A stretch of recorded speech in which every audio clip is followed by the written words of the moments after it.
And we'll get into the directions here for the summative assessment. So this will combine all of our knowledge for everything we've covered on social studies. So the social studies simulated test consists of multiple choice and alternate format questions intended to simulate the types of questions that appear on the computer-based GED test. This test is designed to assess your readiness for taking the GED test. The simulated test measures your understanding of general social studies concepts. The questions will cover material from the following content areas: United States history, geography and the world, civics and government, and economics.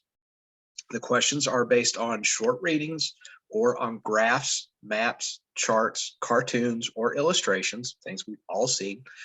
Study the information given and then answer the questions that follow. Refer to the information as often as necessary in answering the questions. But I always tell you, if you have to go back and forth, we can do that. The social studies test includes an extended response item. And as I mentioned, we'll get to that later. You'll have 60 minutes to complete the simulated test. Work carefully, but do not spend too much time on any question. Do not skip any items. Make a reasonable guess when you are not sure of an answer.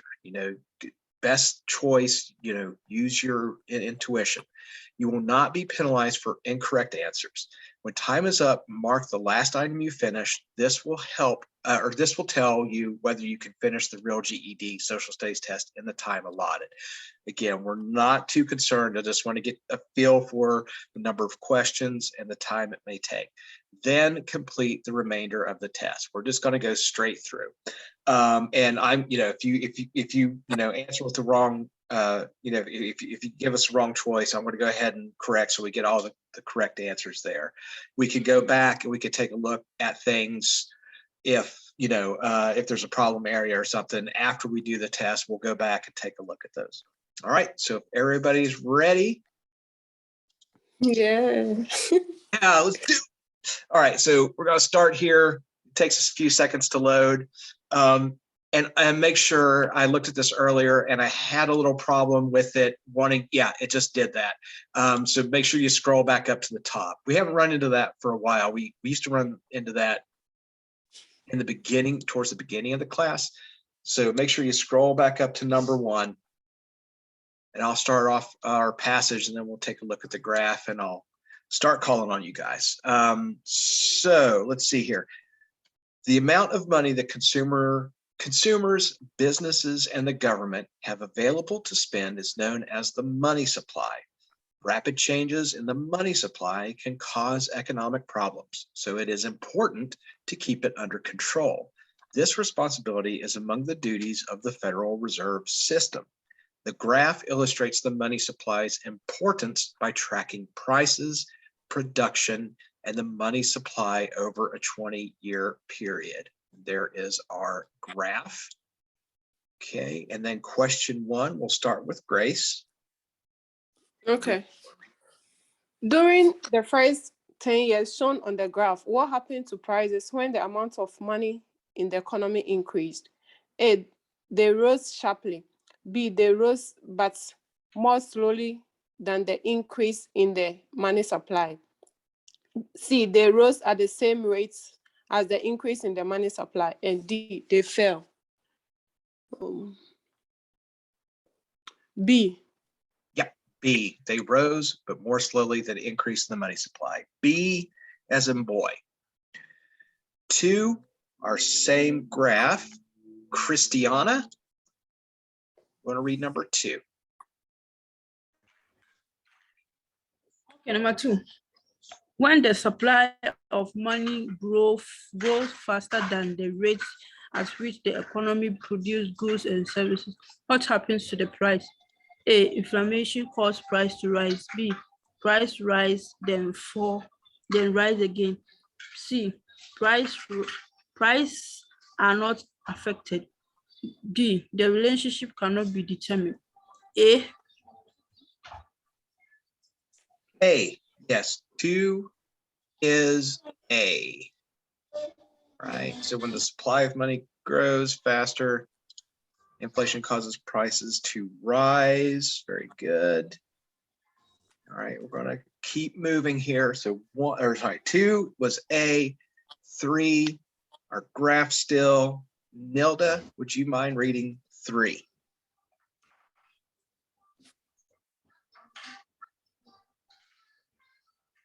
Yes. What conclusion about the relationship between the money supply, production, and prices do the data in the graph support? A, an increase in production will cause an increase in the money supply.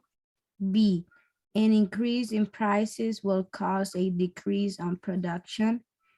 C, an increase in production would cause an increase in the money supply. D, there is not enough information to determine that relationship.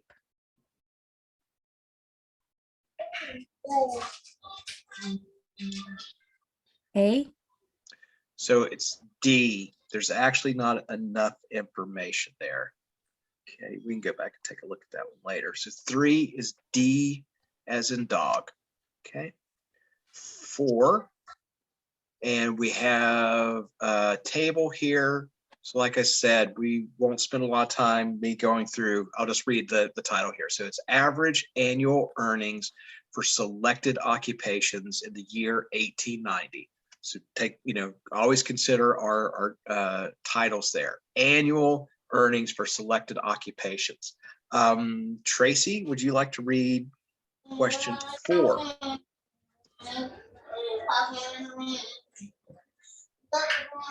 Yes. Based on the table, what was one rough paper cost of people moving from the rural United States to city in 1890? A, railroads did not go into the country. B, there were little need for farm laborers. C, city jobs generally based better wage. D, many government jobs were available. C, yeah, city jobs better than rural jobs like farming. So C for 4, moving right along, doing well here. And I will read our section again here. It's a longer one, so just follow along and just pay attention to what the content is here. So the U.S. Constitution requires that the President and Vice President of the United States be selected every 4 years. While all registered U.S. citizens who qualify may vote, the 2 highest political offices in the country are actually chosen by a small group of people known as presidential electors, who are members of the Electoral College. The electors meet in their respective state capitals in mid-December, about 5 or 6 weeks after the presidential election. Presently, 138 members of this elite group. The U.S. Constitution specifies that each state is entitled to 1 member of the Electoral College for each representative it has in Congress. Thus, the 538 members correspond to 435 U.S. representatives, 100 senators, and 3 electors from the District of Columbia. In many, but not all cases, electors are bound to cast their vote for the candidate who has won the popular vote in their states. Questions about the fairness of the Electoral College have been the subject of many debates over the years. There have been hundreds of proposals to reform or eliminate it by going to a direct popular vote system. Critics on both sides of the issue have good reasons for their positions. Those who believe that the Electoral College system should be continued often point out that it protects smaller states and rural areas from being underrepresented.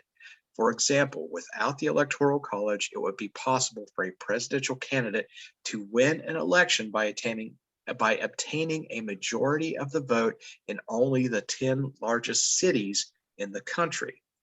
Those who oppose the Electoral College system argue that it gives disproportionate power to the smaller states by providing them more electoral votes per person. For example, in the 2012 election, each elector from California represented about 691,000 people, whereas the elector from Polo about 192,000 people. Furthermore, only 2 of the 50 states do not allocate electoral votes on a winner-takes-all basis. Therefore, candidates have almost no reason to campaign in a state they have little chance of winning. Because of this system, presidential candidates mostly tend to campaign in a few of the swing states. In our map, right, the Electoral College 2012, the electoral votes for each state. Let's go to Grace. Would you read question 5? Okay. By switching from the Electoral College to a popular vote system for selecting the US president and vice president, which outcome will be possible? The candidates with the fewer number of electoral votes might win the offices. B, the election might have to go to the House of Representatives to be decided. C, the candidates that won the biggest cities would likely win the election. And D, the candidate that won the small states will have an unfair advantage. This C? C as in cat. Yes, just like the text said, those cities are really important. Okay, so 5 was C as in cat. 6, our same text, our same map. And let's go to Christiana. Would you read number 6 for us? Okay, number 6. Which of the following statement about the number of electoral votes awarded to the states is true? A, number of electoral votes is based solely on the size of the population of the state relative to the other state. B, the number of electoral votes awarded to a state is based on the number of members of Congress. Okay, that's served from the states. C, the number of electoral votes for a state is fixed by the US Constitution and never change. D, the number of electoral votes allocated is decided by the Supreme Court. B. It's B. The number of electoral votes awarded to a state is based on the number of members of Congress that serve. So that's 2 senators for each state, and every state has at least 1 US representative. So that is 3 total electoral votes. B as in boy. Okay. Thank you. All right, 7, same information. So Nilda, could you, okay, we got a fill in the blank here. You want to take care of our fill in the blank?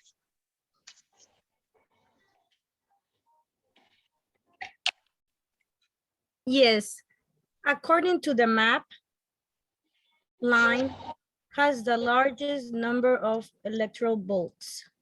Let me see the map there.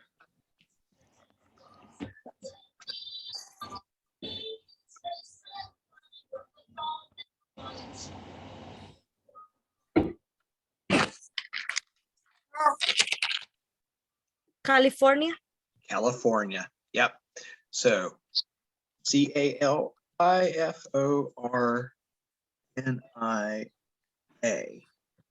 Okay.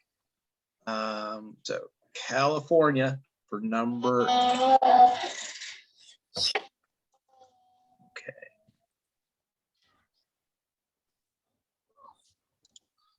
All right, going on to. Okay, sec here. Okay, California for 7, 8 are same information. Tracy, would you like to read number 8? The fewest number of electoral votes a state may have is DC.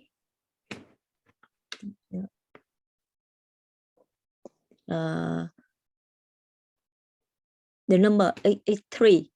3. Yeah. We'll spell it out just to be safe. Okay, yeah, 3, right, because that's 2 senators and at least 1 U.S. House of Representative member for each state. So 3, 4, 8. We got one more here, I think, for our electoral college. Okay, and let's go to Grace. Now we're Okay, still fine. range. Okay, go ahead. According to the map, the range of the electoral vote is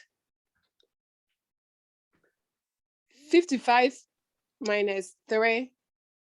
That would be 52. Very good. Yeah. Remember mean, median, and range. So range is the extent of the numbers. So 55 is the highest and 3 is the lowest. 52 is the range in between. All right. We are really doing well here. Okay, so 52 there. And a new passage. So let me go ahead and read that for us. All right, follow along here. The 20th century was a time of great tension in the world. World War I, which lasted from 1914 to 1918, was supposed to be the war to end all wars. It was soon followed by even greater devastation in World War II, waged from 1939 to 1945. For much of the rest of the century, people worried about nuclear annihilation as the United States and the Soviet Union faced off in the Cold War. When World War II ended, so did the uneasy cooperation between the United States and the Soviet Union, who had been wartime allies. The war soon divided into 3 camps. The United States led the West, which included the major democracies, Great Britain, France, and their allies. The Soviet Union emerged as the leader of the communist bloc, which included its satellite nations in Eastern Europe, as well as China and North Korea.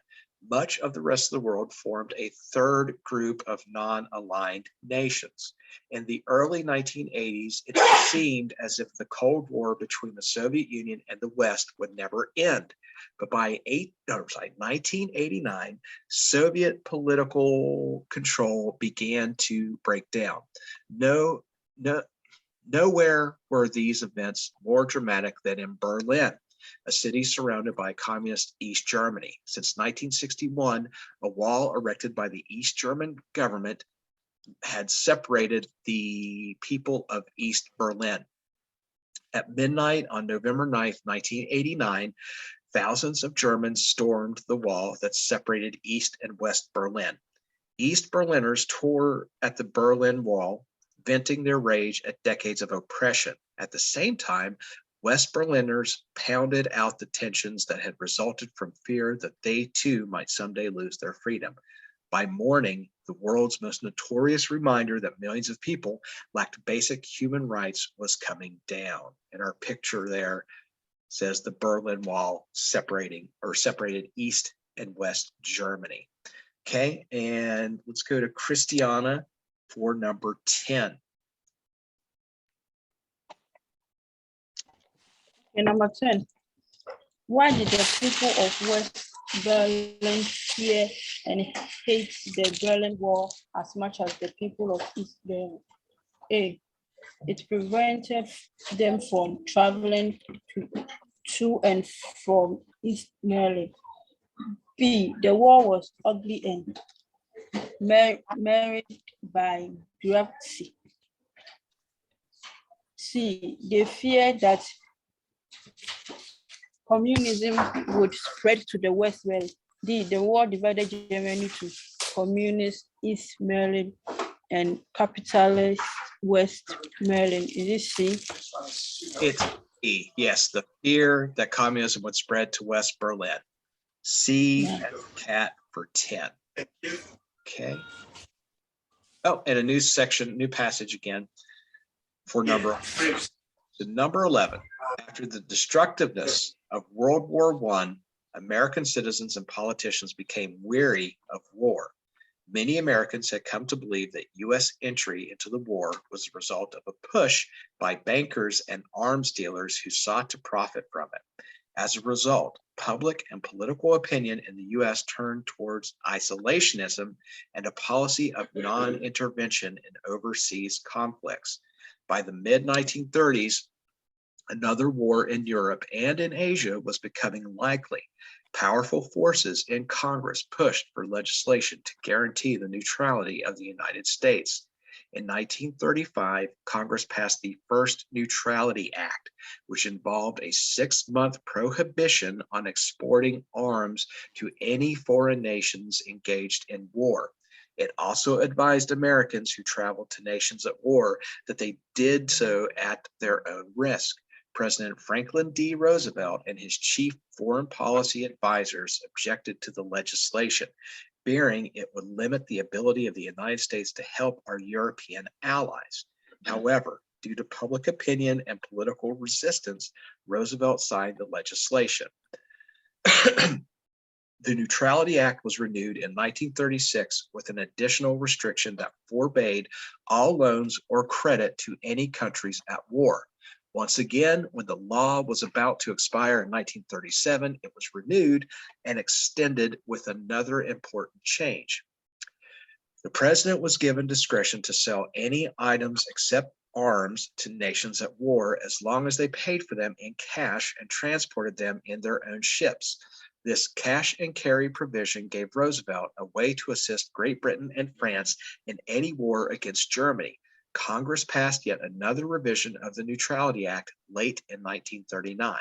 The passage of the Neutrality Act was intended to pacify the American public's strong desire for isolationism, while also giving President Roosevelt some flexibility in helping our allies. However, public opinion shifted quickly after the Japanese bombing of Pearl Harbor on December 7, 1941. The restrictive terms of the Neutrality Acts were lifted immediately upon American entry into World War II. Nilda, could you read number 11? Yes, the cash and carry provision of the Neutrality Acts was intended to A, keep the U.S. neutral while still profiting from the war in Europe. B, balance the goal of isolationism with the ability to avoid our allies in fighting German aggression. C, appease President Franklin Roosevelt, critics in Congress who oppose his economic policies in dealing with the Depression. D, protect U.S. citizens who wish to travel abroad into countries at war. B. B, yes, balance the goal of isolationism with the ability to aid allies. B as in boy for 11. Okay, now we have a political cartoon. So I'm just going to go right to it here. Tracy, you want to take a look at our cartoon and then. Yes. Okay, and what the question? The rest of the question. Okay, what does the creator of this cartoon assume readers know about the market? A, it is grocery store. B, it refers to restaurant industry. C, it in a stock market. D, it refers to advertising and then assume reader know about the market.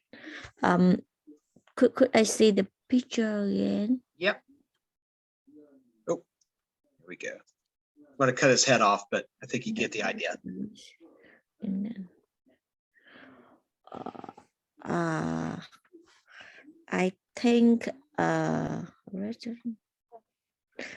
I think D. It's C. He's talking about the stock market, volatile market by diversification.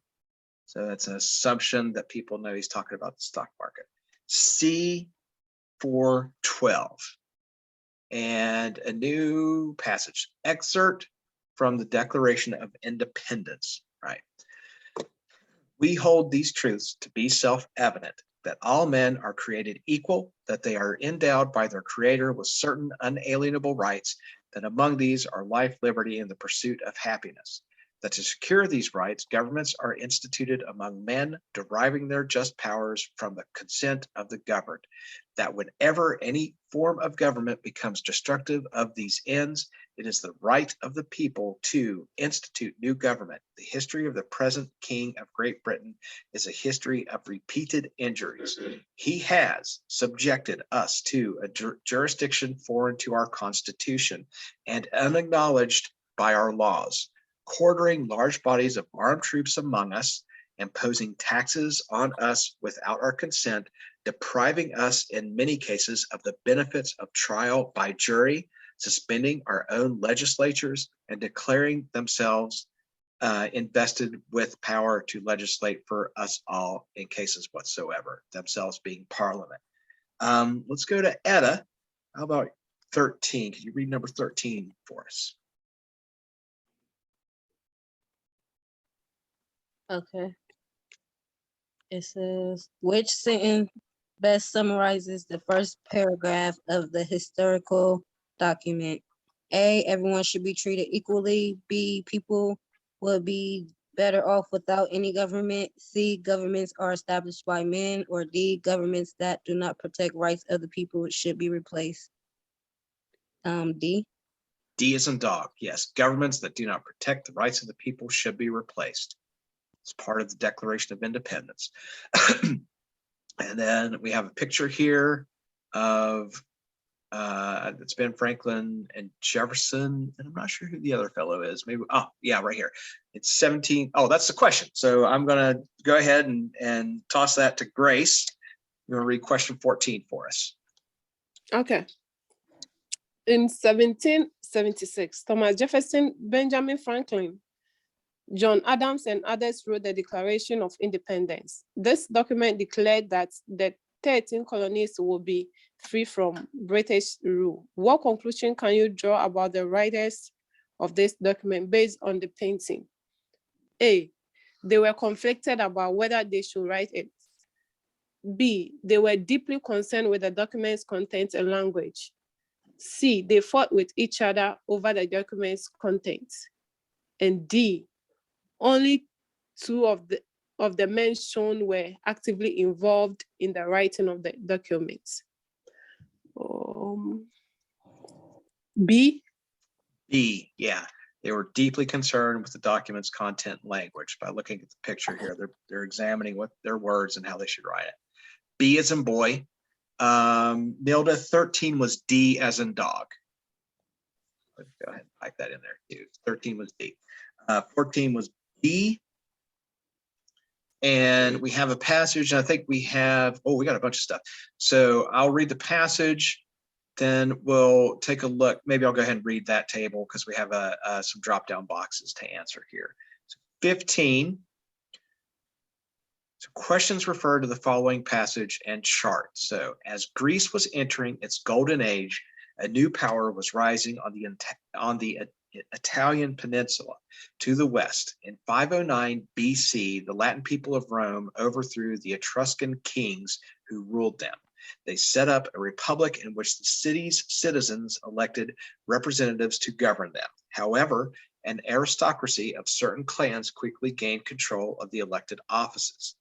Roman laws were not written down, so it was easy for elected officials to interpret them in ways that kept their clans in power.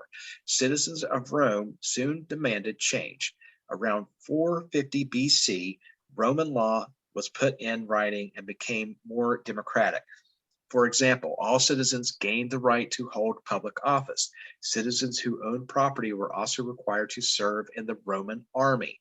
Democracy spread as Rome extended its power. By 272 BC, Rome controlled all of Italy. The peninsula's conquered peoples all became citizens of the Roman Republic. Moving beyond Italy, Rome invaded and defeated the powerful city of Carthage in 202 BC and gained control of North Africa. Next, Roman armies moved into Spain. They also marched east, conquering Greece and its colonies in present-day Turkey. By 133 BC, Rome's supremacy in the Mediterranean was complete. The Romans did not grant citizenship or democratic government to peoples outside Italy.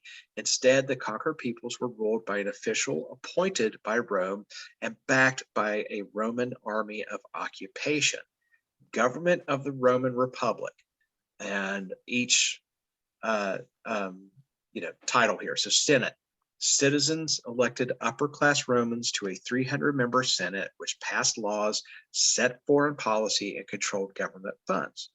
Popular assemblies, assemblies of citizens voted on laws and elected officials called tribunes. Tribunes could block acts of the Senate that were not in the public interest. Consuls, 2 elected consuls ran the government. Each consul had the power to veto, the Latin word for I forbid, the actions of the other. Praetors, these elected officials oversaw the legal system and interpreted questions about the law. Censors, these officials registered citizens according to their wealth, selected candidates for their Senate, and oversaw the moral conduct of all Romans. So let's work through this one together here. A student wrote these paragraphs after reading the selection. Choose the answer that best completes the sentence. The passage implies that Carthage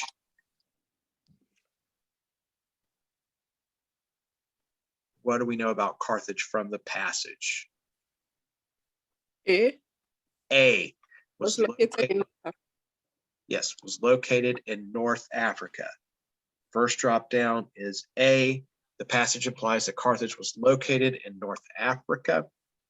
The officials of the United States most similar to the Roman praetors are A, the president, B, the senators and congressional representatives, C, the members of the state legislature, D, the justices of the U.S. Supreme Court. I can go back and take a look. D. It is D, right? Praetors, elected officials, oversaw the legal system and interpreted questions about the law. D, the justices of the U.S. Supreme Court, who determine if laws follow the Constitution.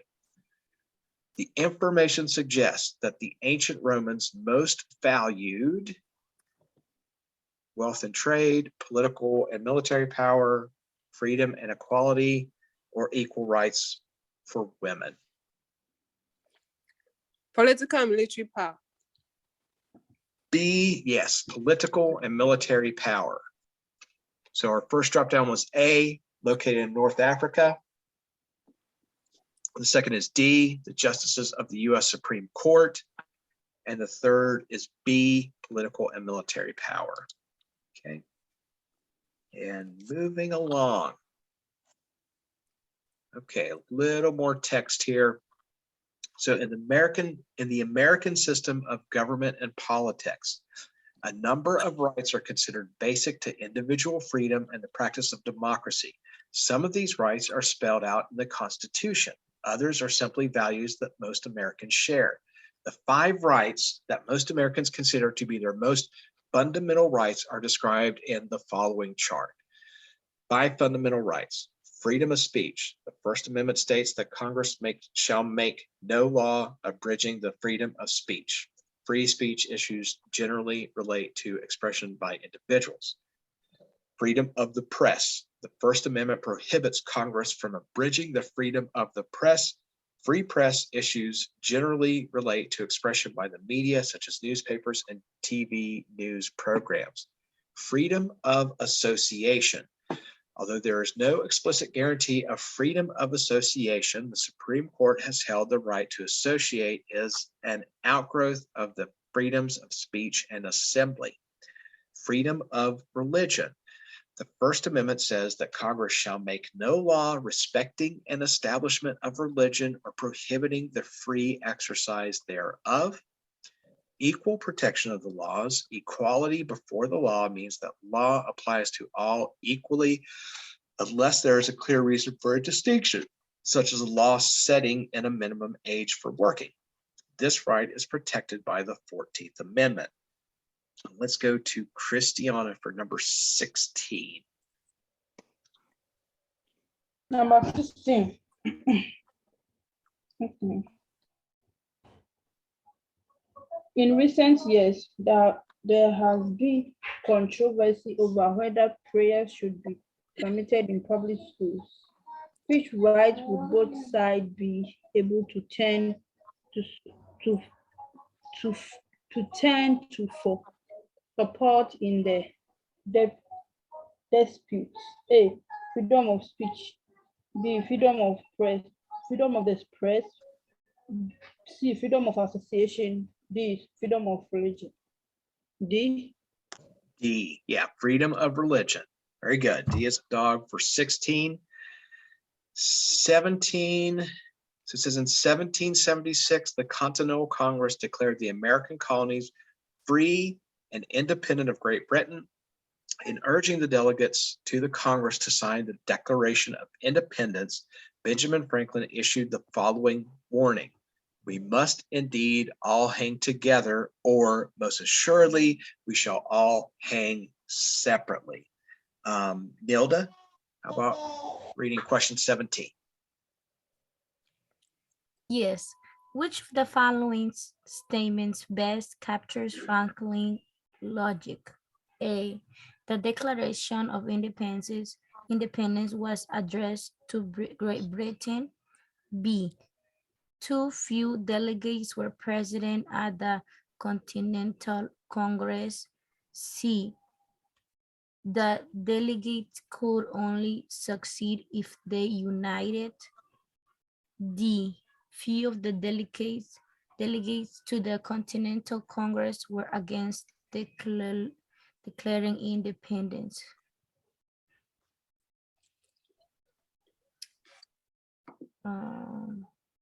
C. Very good. Yeah, C. It's a statement of unity. 17 is C as in cat. 18, we just have a question here. Tracy, you want to read question 18? Yes. For democracy to function, voters need to be well-informed decision makers. Based on this opinion, which of the following should be most highly valued in a democracy? Tradition, B, wealth, C, individually, D, education. C. D, education. D as in dog. Voters need to be well informed. That goes along with education. D for 18. And some new reading here. Let's see. Marco Polo. We have a map too. So let's see what we have. Marco Polo became a world explorer at age 17. In 1271, he set out for China with his father and uncle, who were Venetian. They're from Venice. They're Venetian merchants. After 3 years of travel across Central Asia by ship and camels, the Polos arrived in Shangtu at the summer palace of Kublai Khan, the Mongol emperor of China.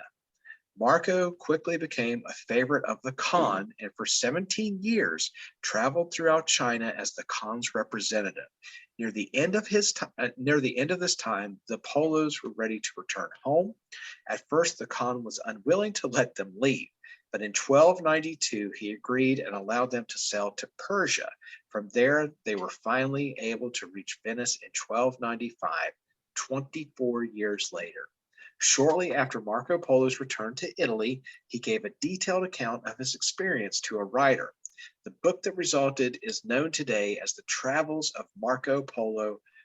For more than 300 years, it remained the only published description of East Asia available in Europe. Our map, the Travels of Marco Polo. Okay. And Etta, would you like to read 19 for us? Okay. It says, which unstated assumption is suggested about Marco Polo and Kublai Khan?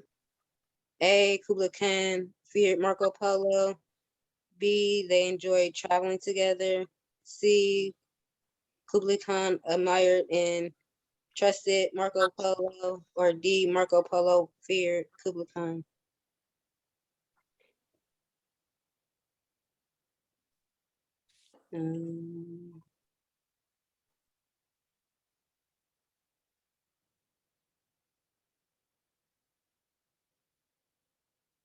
Is it B?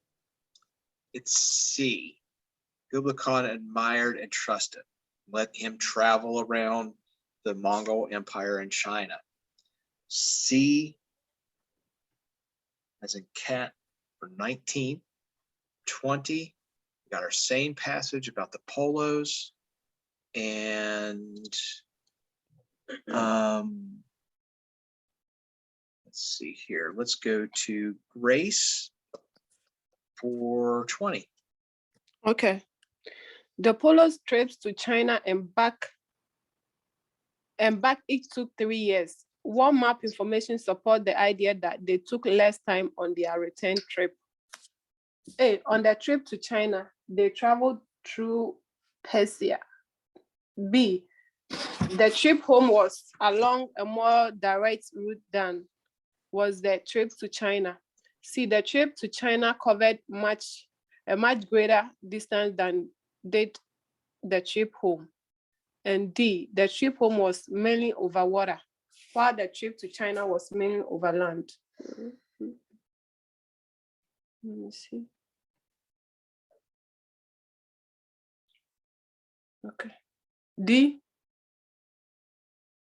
It is D for 20. Yes, the trip home was mainly over water, while the trip to China was mainly over land. D as in dog.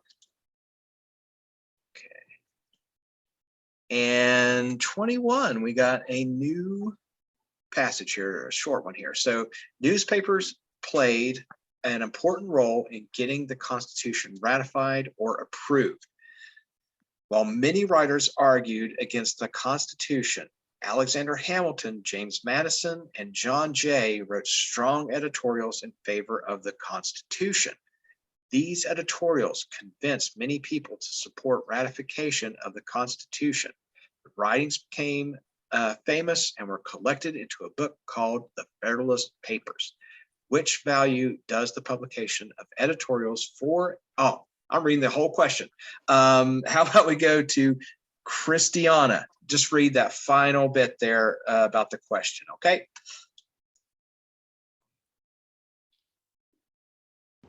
Okay, the question says, which value does the publication of editorial for and against the Constitution most closely reflects?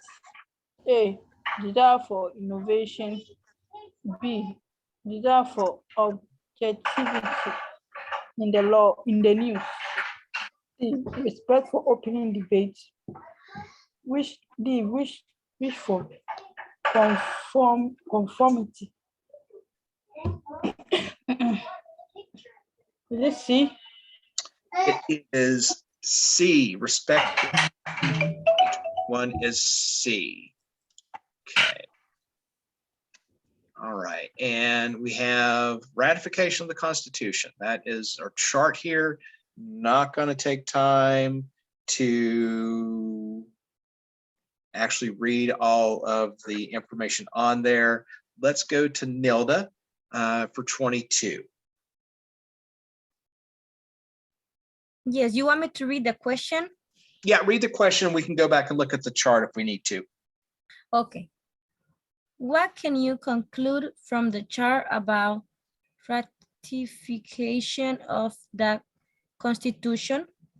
A, in New Jersey, all of the delegates voted in favor of the Constitution. B, the Constitution was approved in New York by only 3 votes. C, ratification was difficult in the first 5 states, but was easy in the last 8. D, ratification was easy in the first 5 states, but difficult in the last 8.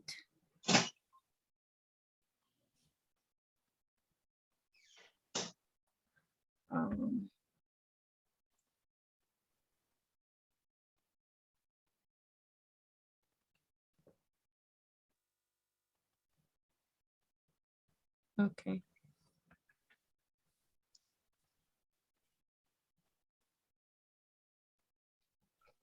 A. D, ratification was easy in the first 5 states. I'll look at the chart real quick here. They got unanimous votes for several of them, and very quickly, December, January. So it was very quickly ratified. It was easy to ratify. D is in dog for 22. Okay, 23, new passage. After World War II, American influence grew throughout the globe. U.S. foreign policy matured as its shapers sought leadership in settling the world's armed conflicts. Within this context, the United States had to contend with the rise of communism and particularly the influence of the Soviet Union in Europe and Asia. The United States and its allies adopted a policy toward communism called containment. This policy was based on the idea that communism could be prevented from spreading beyond the countries where it already existed. An initial element of containment was to avoid the rollback of communism by force because of the grave risk of nuclear war. Thus, as a policy, containment sought to achieve a middle ground between outright appeasement and outright war. The tensions between the Soviet Union and the United States rose in the post-war decade. Between 1945 and 1947, the Soviet Union had taken aggressive action in Poland, Iran, and Turkey to ensure that these countries would have communist leadership and therefore be under the influence of the Soviet Union. In response, President Truman pushed forward with the creation of the North Atlantic Treaty Organization, a political and military mutual defense pact whose purpose is to safeguard the freedom and security of its member nations. So let's go to Tracy. Could you read number 23? Yes, the main goal of policy of containment was to prevent A, the initiation of any armed conflict, B, military assistance to NATO members, C, the threat of nuclear weapons, D, the expansion of communism.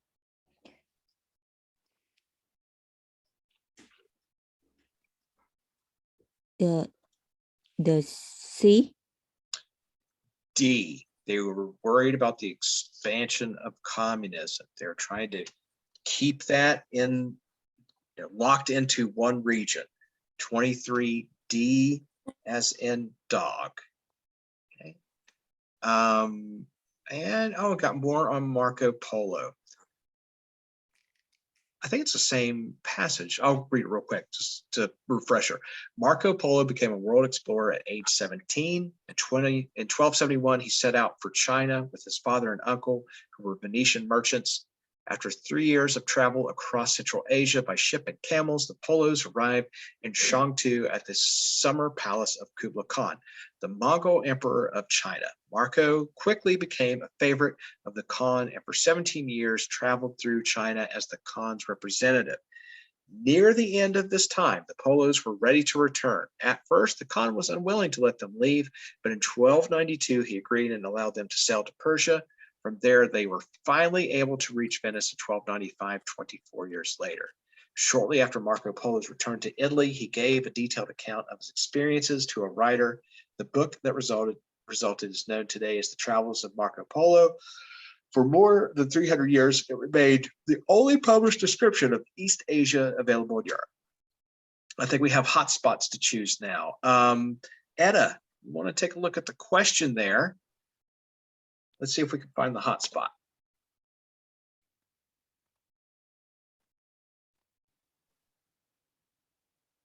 Okay, it says,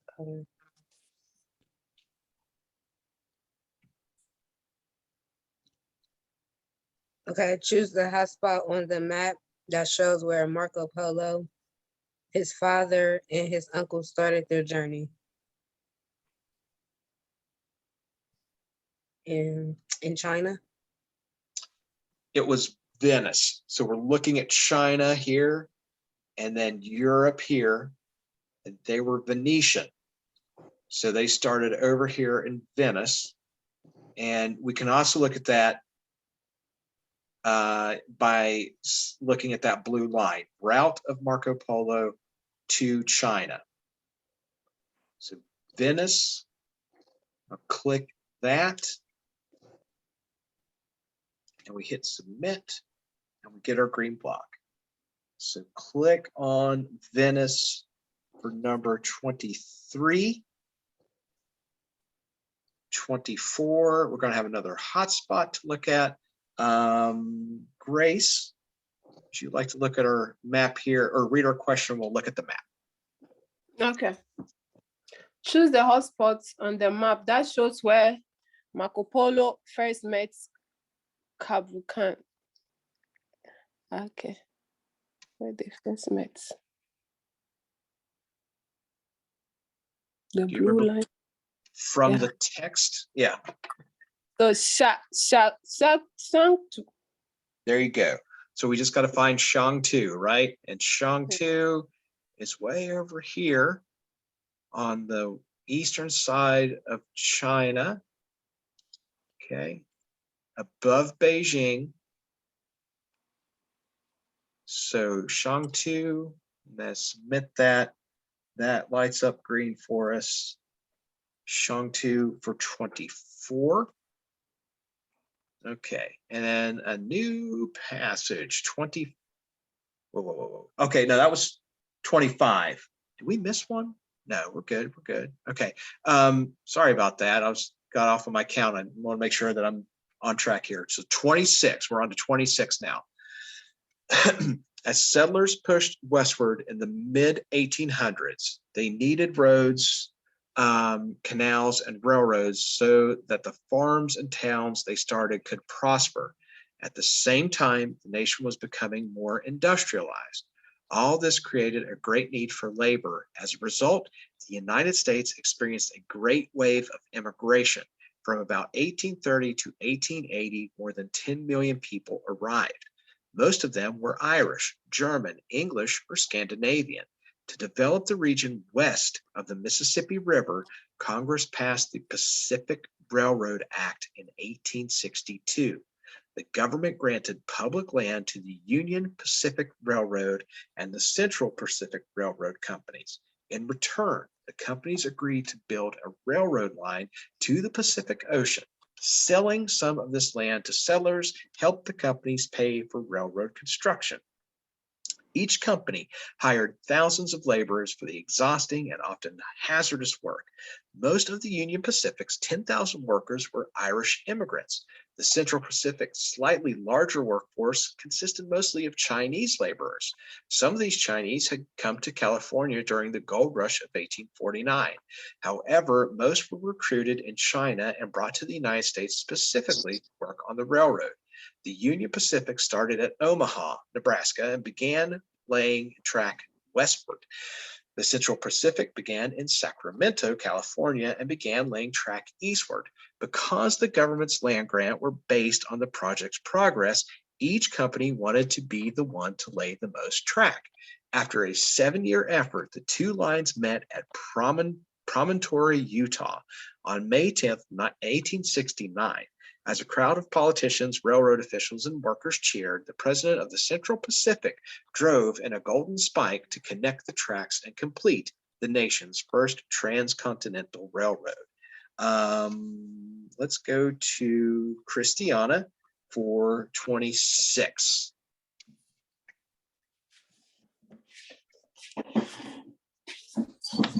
Okay. Which value does the passage suggest most helped immigrants succeed in the United States? A, their willingness to work hard. B, their deep religious faith. C, their desire for personal freedom. D, their engageness to participate in Democrats government.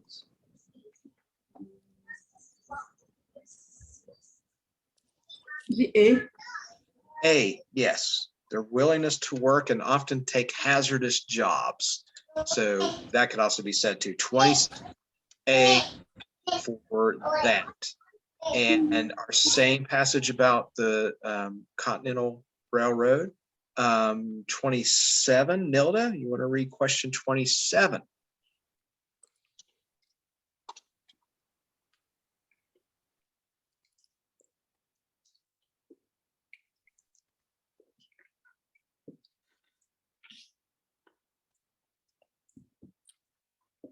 Nilda, are you there?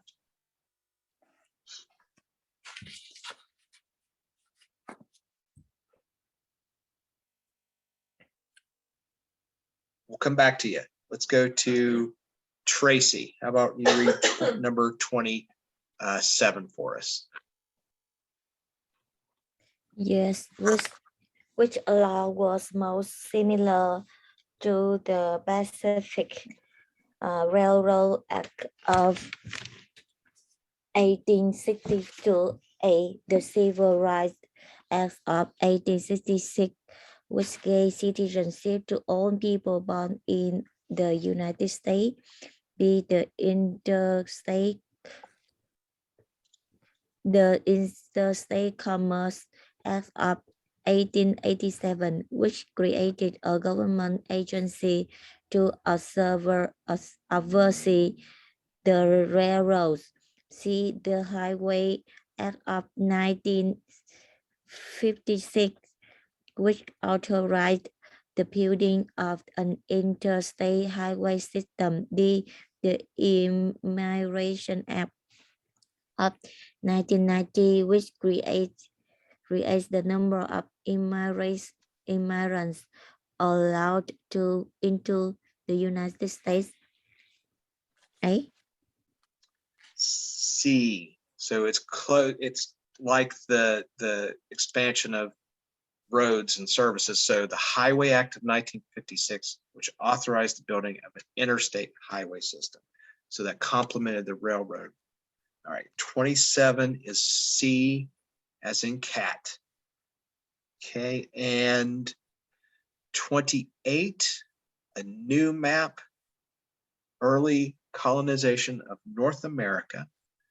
Etta, would you like to read 28? Okay.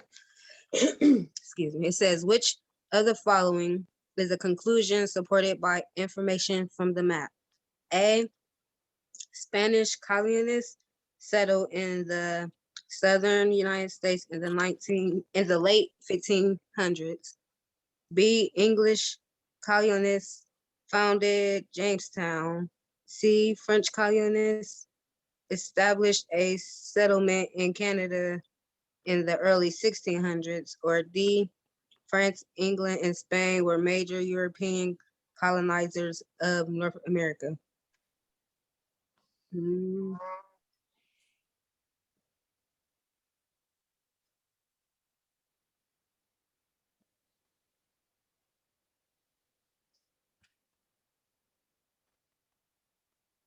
Is it A? It's D. France, England, and Spain were all major colonizers of North America. D is in dog there, right? They all came from, and we've talked about this, right? France, Spain, and England were the major colonizers of North America. D as in dog there. Going back a ways to the beginning of the class for that stuff. And 29, small passage. The main purpose of a special interest group is to promote the concerns of its members. One of the methods such groups use to achieve this goal is a practice called lobbying. This means trying to convince government leaders to support or favor certain causes. Many special interest groups employ paid lobbyists. These professionals work at all levels of government all across the country. And we'll go back to Grace for 29. All right. The main purpose of a special, sorry, which of the following actions is most like lobbying? A, reporting on the activities of government officials. B, writing a letter to a government official that presents your position on a controversial issue. C, writing a letter to the editor of your local newspaper about controversial issue. And D, joining a special interest group. Is it A? It is B, writing a government letter to a government official that presents your position on a controversial issue. B is in boy, 29. And lobbyist, that idea of a lobbyist comes from, they would meet congressmen, well, now Congress people, in the lobby of the Capitol, and they would, present whatever issue they had. A lot of times these are very well paid men and women today that support, a special interest. Or certain, like the NRA, they have lobbyists in Washington, or other special interest groups. B as in boy for 29. And 30, President Lyndon Johnson is best known for his vision of a great society, something we've talked a lot about, in which poverty was eliminated and racial equality prevailed. Johnson's proposals expanded the federal government's role in domestic policy, much as President Franklin D. Roosevelt's New Deal did. These legislative victories transformed many aspects of American life for minorities, but critics of Johnson's programs considered many of the programs costly and ineffective. And then a table showing the Great Society, the area of life, and domestic policies. That's all I'm going to say. Let's go to Christiana. You take question 30 for us.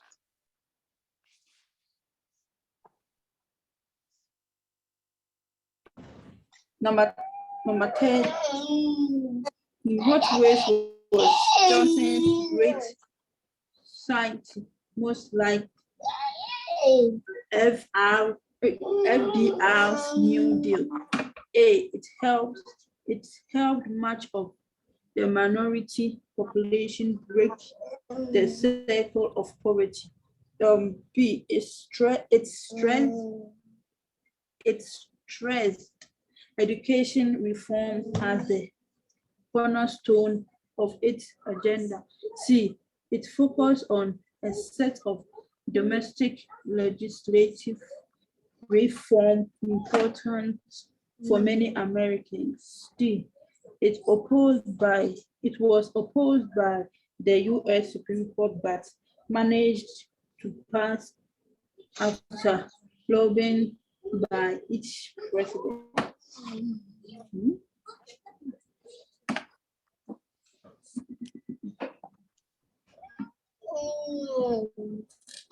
Yeah. Is it C? It is C, yes. It focused on a set of domestic legislative reforms. Those are all domestic policies, thinking about, working with the American population. 30, C as in cat.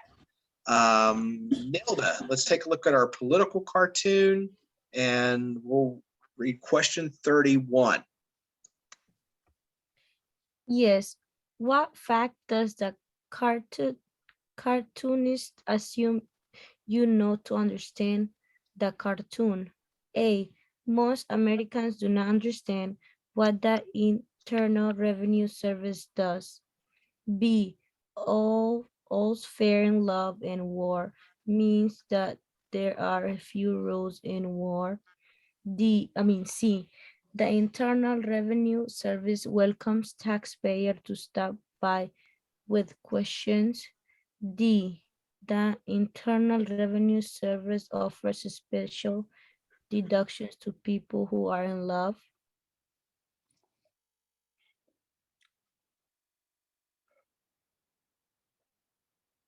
Okay, let me see the question again.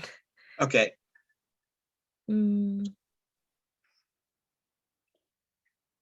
C? It's B. So you have to be kind of familiar with that phrase. All's fair in love and war means that there are few rules in war. So all fair in love and taxes, there are few rules when it comes to the IRS and taxes. And that is concerning to our little couple walking down the street here. So 31 is B, and 32, another question about our cartoon. Tracy, would you like to read question 32? Yes, what is the main message of this cartoon? A, most taxpayers are confused by the regulations of the Internal Revenue Service. B, the Internal Revenue Service is everywhere looking for the sources of revenue. See, the Internal Revenue Service will use every method possible to get tax money from citizens. The Internal Revenue Service want you to know that tax benefits social.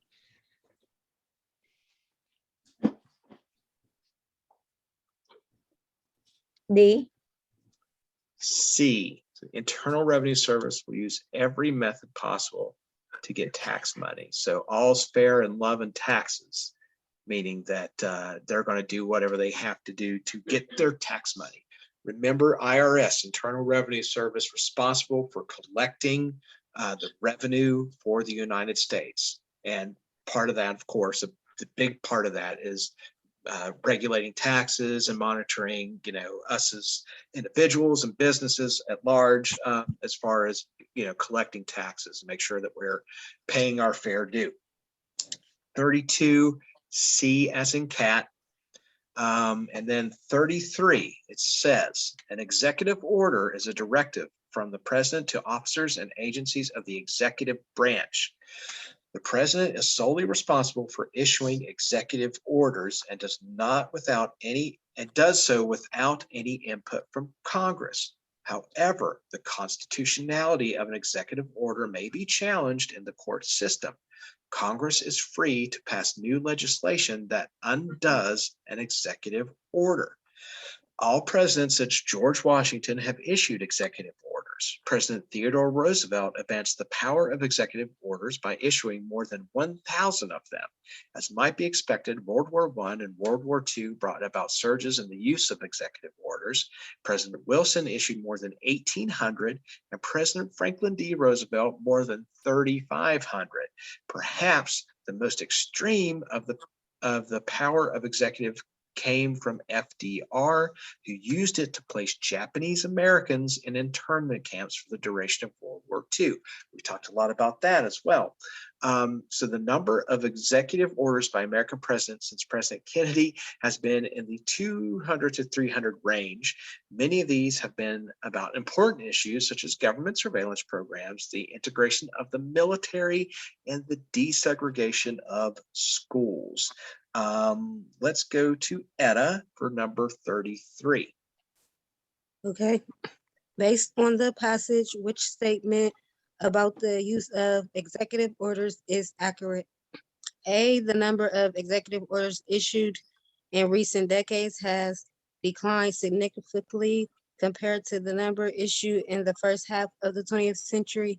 B, the number of executive orders issued in recent decades has increased significantly compared to the number issued in the first half of the 20th century. C, the number of executive orders issued in recent decades is about the same as those issued in the first half of the 20th century.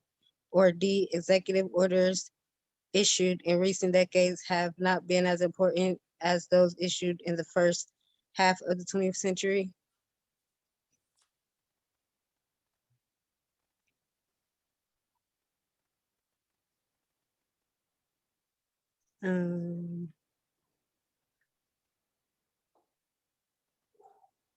Is it D?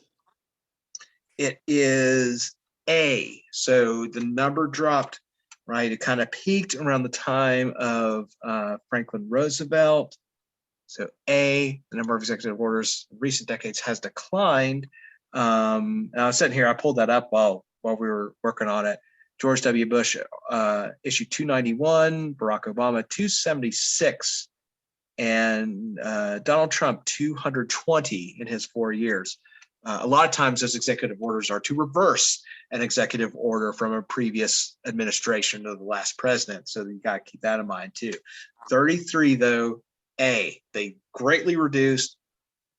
Real quick, I know we're talking about everything. Remember the presidency of Franklin Roosevelt, there's a lot of crises going on. So he was using all of his powers to try to get us out of the Great Depression and then World War II later on, or fighting World War II. Okay, governments have 5 basic functions in a social system. First, a government represents the people of a society in dealing with other governments. Second, a government makes laws and enforces them. The laws of a society reflect the general way people are expected to behave. For example, a law against theft means that stealing is regarded as unacceptable behavior in that society. Third, government protects the society against dangers and threats that come from both within and outside the nation. Fourth, a government settles disputes between conflicting interests within a society. It sets up systems such as courts and processes such as elections that help resolve differences and promote systematic methods of decision making. Finally, government coordinates and develops goals for society and carries them out. In a democracy, many of these goals came from groups in the society. Sometimes it is not possible for people to achieve these goals alone, so they ask for government help. The following ad is an example of this process. It's talking about raise the legal driving age to 21. This goes back to the early 1980s. I just want to point that out. It used to be, well, I guess this is still kind of relevant today, the legal driving age, which is 16 in most states at this point. So looking here at the information, and let's go back to Grace for 34. Okay. Which of the following is an opinion related to the passage? A, the goals of society are developed and coordinated by the government. B, theft is acceptable in some situations. C, the government takes responsibility for making laws and enforcing them. And D, laws reflect the general way people are expected to behave. B? B, yeah, B as in boy, theft is acceptable in some situations. 34 is B, right? And 35, let's go to Christiana for 35.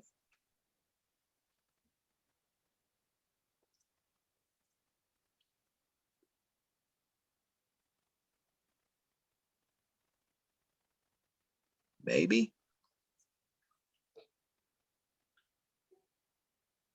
We'll come back to Christiana. Nilda, could you read 35? Yes. Which of the following is an opinion held by the sponsor of the advertisement? A, teenage drivers have a large number of accidents. B, teen drivers are unsafe in a menace on the highways. C, the sponsors wants the reader to contact their legislator to support this proposal. The citizens for safer streets and highways paid for this advertisement.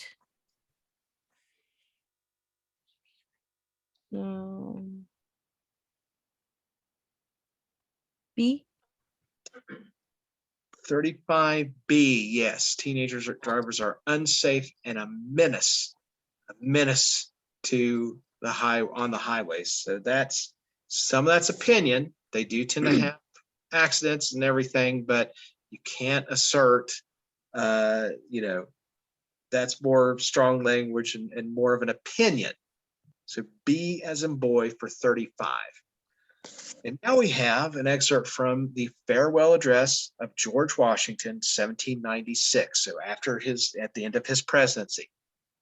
It is important, likewise, that the habits of thinking in a free country should inspire caution in those entrusted with its administration, to confine themselves within their respective constitutional spheres, avoiding in the exercise of the powers of one department to encroach upon another. The spirit of encroachment tends to consolidate the powers of all the departments in one, and thus to create, whatever the form of government, a real despotism.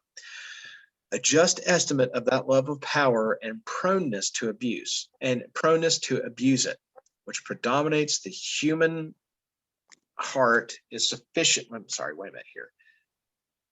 Okay, let me start over. A just estimate of that love of power and proneness to abuse it, which predominates in the human heart, is sufficient to satisfy us of the truth of this position. The necessity of reciprocal checks in the exercise of political power by dividing and distributing it into different depositories and constituting each the guardian of the public will against invasions by the others has been evinced by experiments ancient and modern, some of them in our country and under our own eyes. To preserve them must be as necessary as to institute them. If, in the opinion of the people, the distribution or modification of the constitutional powers be any particular wrong, let it be corrected by an amendment in the way which the Constitution designates. But let there be no change by usurpation, for though this in one instance may be the instrument of good, it is the customary weapon by which free governments are destroyed. And we'll go to Tracy for 36.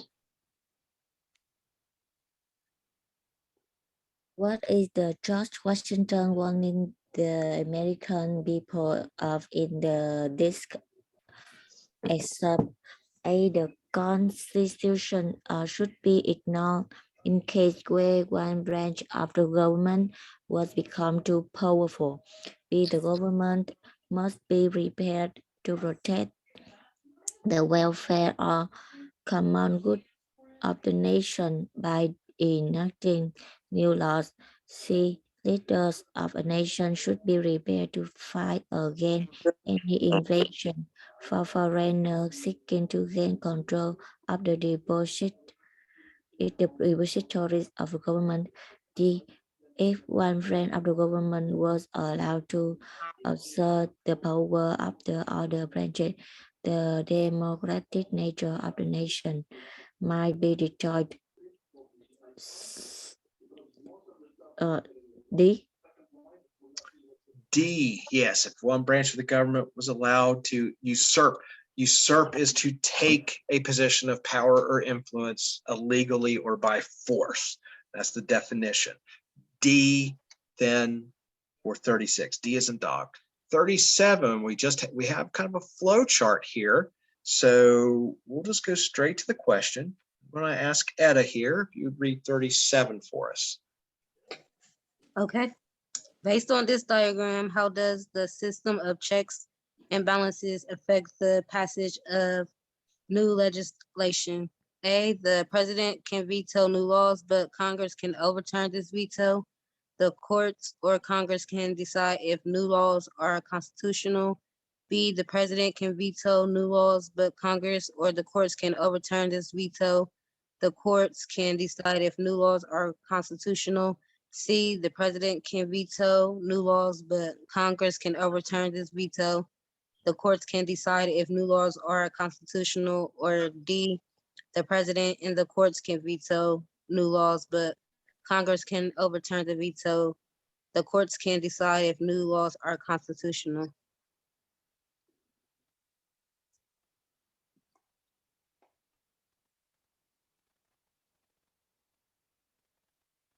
A. C. So 37 is C. The president can veto new laws, but Congress can overturn these vetoes. The courts can decide if new laws are constitutional. So only the courts, the one difference between A and C, you'll notice, only the courts can decide if laws are constitutional. That is not the job of Congress. This one is really this is one of those ones that, the very small details are, really make the difference in the question there, or the answers, I'm sorry. So 37 is C. And a lot of that prior knowledge of us talking about the different roles when it comes to creating laws in the US. And 38, yeah, 38 here. Let's go to Grace. Just a political cartoon, not a lot of context. The question will help us answer that. All right. The image shown in the cartoon is a table and chairs used in collective bargaining. What is the main idea of this cartoon? A, no one has been meeting to discuss any of the issues involved in collective bargaining talks. B, the room where the collective bargaining is to take place is infested with spiders. C, the parties in the collective bargaining cannot meet because of the table and chairs need to be cleaned. The table and chairs to be used in the collective bargaining talks are still in storage. A, yes, 38. No one has been meeting to discuss any of that. Collective bargaining is when like a business and maybe like a union that's representing workers come together to, agree on a new contract for the workers, new, wages or benefits and things like that. So 38A. 39, so work stoppages. I'm going to read the first part here, and then we'll get somebody to answer the question. Work stoppages in the last half of the 20th century peaked in 1970. During that year, almost 2.5 million workers stopped work or went on strike. That's, thinking about a work strike, stoppage, like a protest. According to the Bureau of Labor Statistics, by the year 2000, the number of workers involved in work stoppages dropped to 394,000. By 2005, work stoppages affected about 100,000 workers, and by 2010, the number of striking workers was 45,000. And Christiana, would you read 39? Number 9. 39. There. What is implied by this information? A, there were more work spotted in 1930 than in 1970. B, the number of workers involved in work spottage has remained steady. C, there has been a decline in the number of people involved in work spottage since 1970. D, there has been an increase in the number of people involved in work spottage since 1970. C. C, yes. C. Cat. Yeah. Yeah, so there has been a decline in the number of people involved in work stoppages. We saw it dropping off. That's what that text is doing. This would actually be a good type of data to represent in a graph, right? We could see that, being displayed really easily and simply in a graph. Okay, big passage here. We have 4 more to answer. All right, here we go. Soon after terrorists attacked the World Trade Center in New York and the Pentagon in Washington, D.C. on September 11, 2001, President George W. Bush asked Congress to pass legislation that would strengthen U.S. security through the collection of information about possible future terrorist activities. By the next month, the USA Patriot Act was signed into law. It gave the government new powers to obtain personal information about U.S. citizens and their interactions with those who may have ties to terrorist organizations. The USA Patriot Act also permitted the government to detain aliens it deemed to be threats to national security. Since its passage, the law has generated a great deal of controversy because it attempts to balance the need for safety and the civil rights of citizens. In addition to the powers described above, the USA Patriot Act gave federal law enforcement agencies the authority to wiretap telephone calls and internet activities, as well as gain access to library, bookstore, and financial records. The federal government could exercise these new powers by obtaining subpoenas from secret courts not accessible to ordinary citizens. The powers permitted under the Patriot Act violate the civil rights of both Americans and foreigners who have legitimate ties to the U.S., either through family or business. The USA Patriot Act is the same as other controversial government activities throughout American history. For example, the Alien and Sedition Acts of 1798 made it legal to criticize President Adams, made it illegal to criticize President Adams, enabling him to deport any alien he considered dangerous to U.S. security.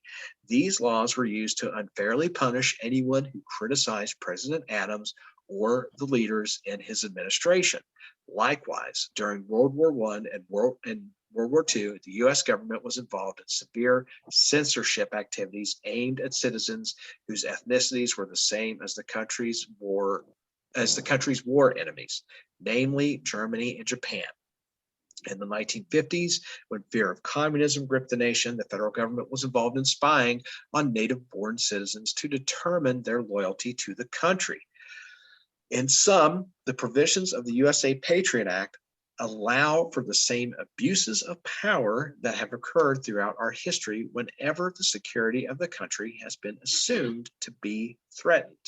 And looking at question 40, Nilda, could you read question 40?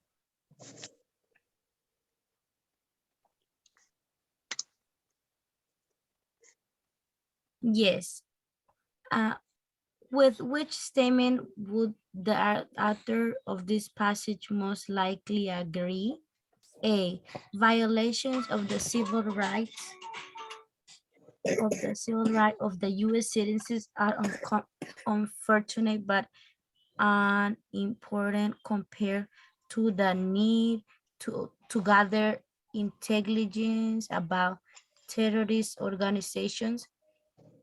B. While passed as a necessary means of fighting for our freedom, the USA Patriot Act violates the very principles it is said to be defending.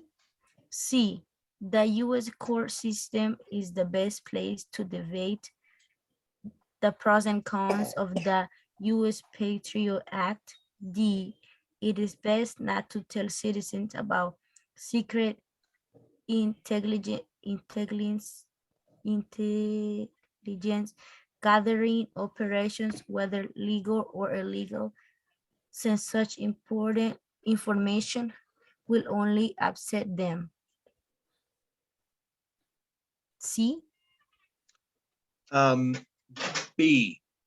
B. So thinking about the author's point of view, right, while passed as a necessary means of fighting for our freedom, it's actually undermined it. So the U.S. Patriot Act violates the very principles it is said to be defending. And that's likely the author would agree with that. So B as in boy for 40. 41, let's go to Tracy, number 41.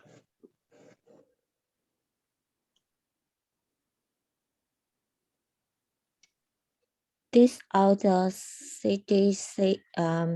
criticized the USA Patriot Act because it gives the federal government excessive power and deprives citizens of important civil rights.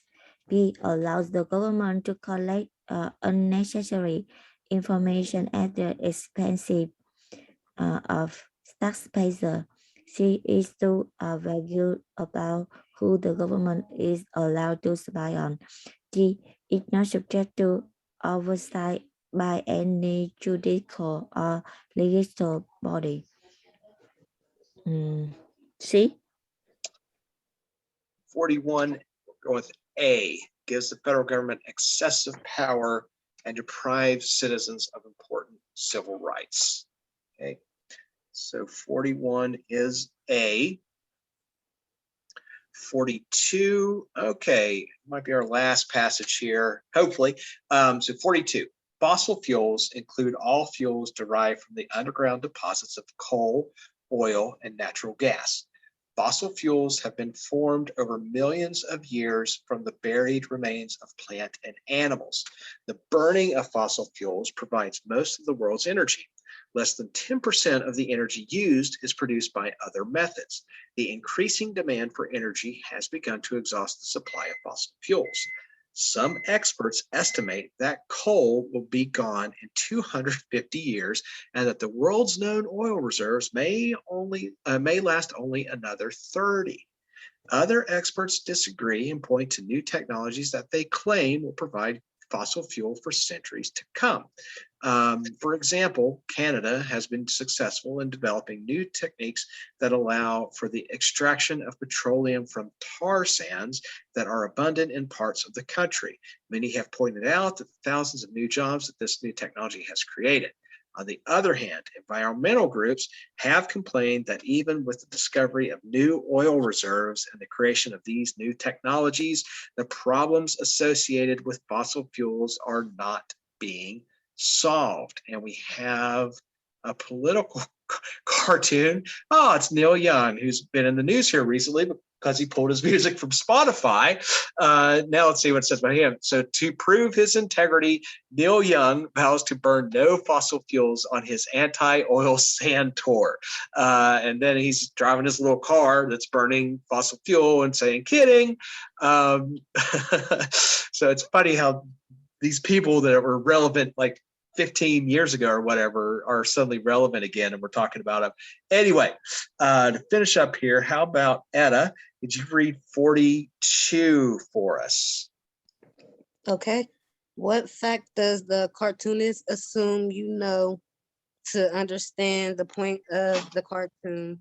A, integrity means to have strong values. B, Neil Young is a Canadian rock star. C, gasoline, which powers automobiles, is a fossil fuel. Or D, petroleum forms a large part of the world's energy supply. D.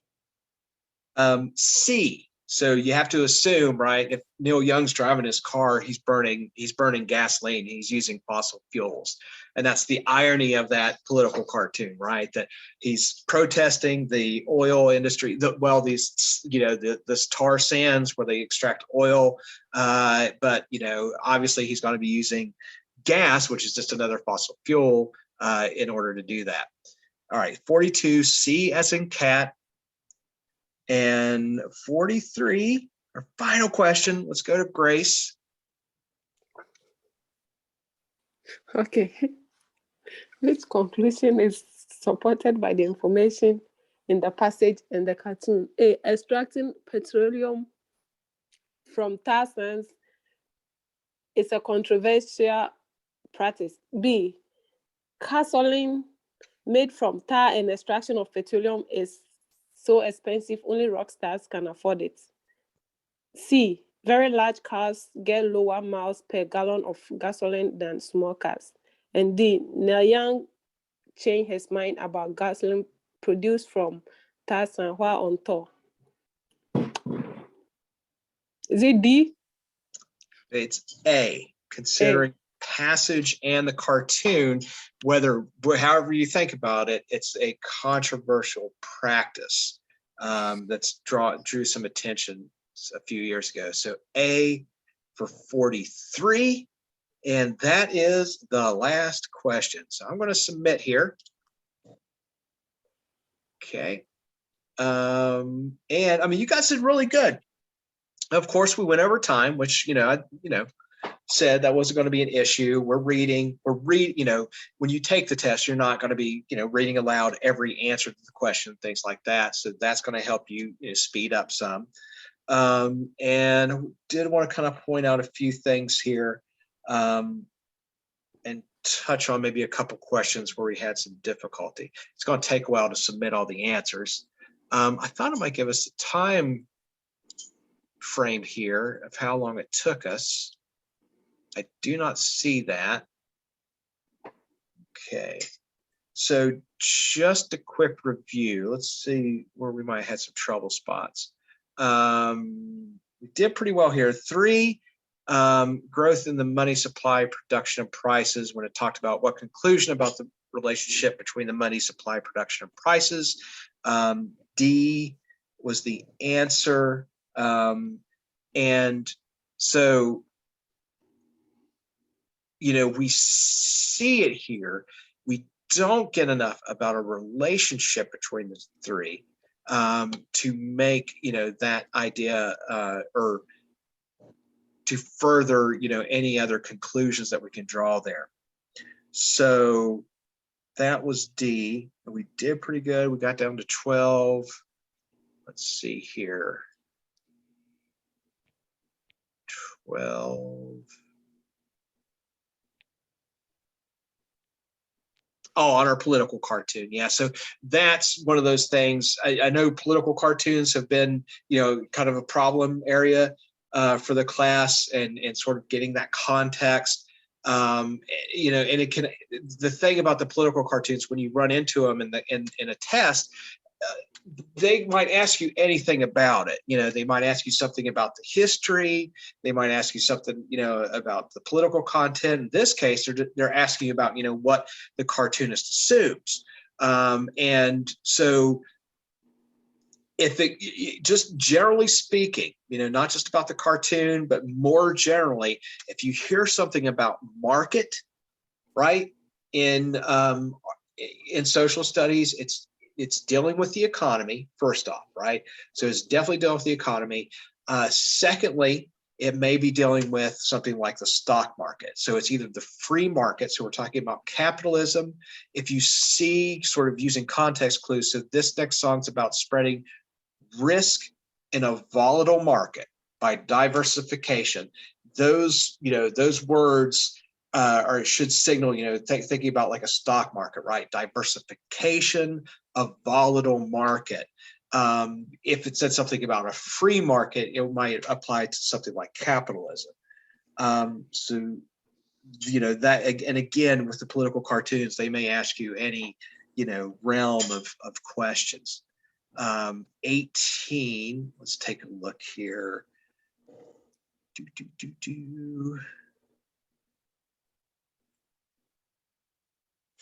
Oh yeah, so, you know, education. So democracy to function, voters need to be well-informed decision makers. Just, you know, implying that, inferring when they talk about well-informed decision makers, that they're going to be talking about education. 19, our map. What was the question here? So which unstated assumption is suggested about Marco Polo? So that's something I kind of see a trend with, you know, when we are making assumptions, inferences, or drawing conclusions.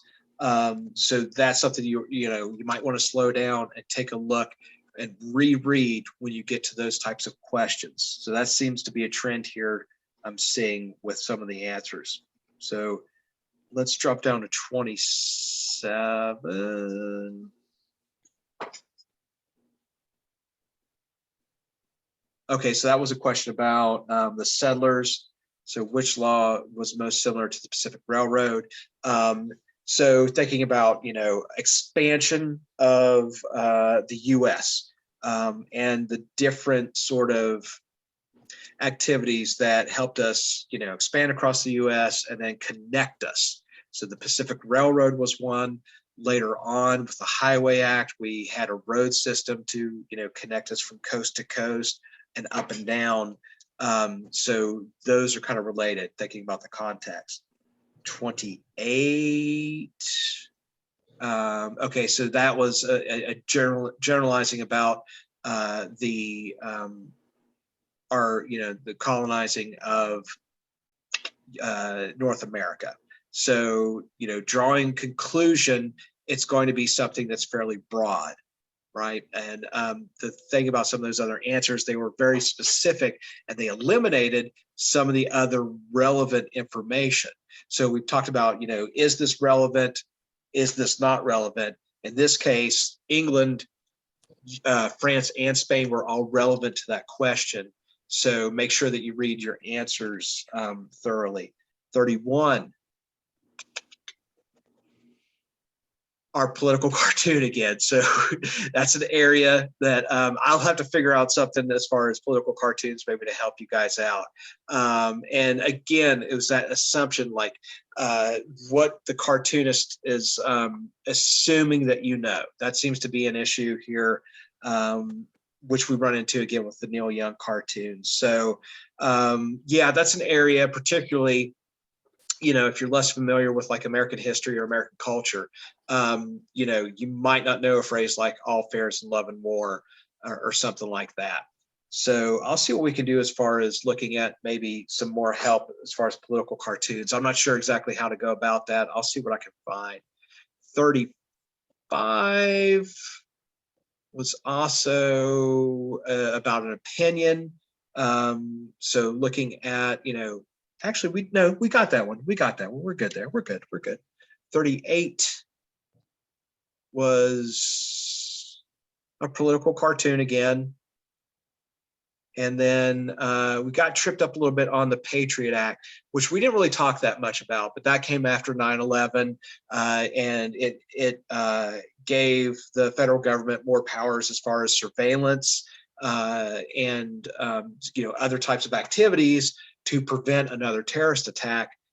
However, it also eroded some of the civil rights and individual rights we have as citizens. And it's been criticized, you know, for that entire time. So that's something, if a question about the Patriot Act comes up on your exam, that's the contentious point that, you know, that's your context. This is something that was very controversial. It eroded our individual rights in order to, you know, theoretically help protect us from another terrorist attack. Okay, and then of course our cartoon back to that assumption. How do you guys feel about this?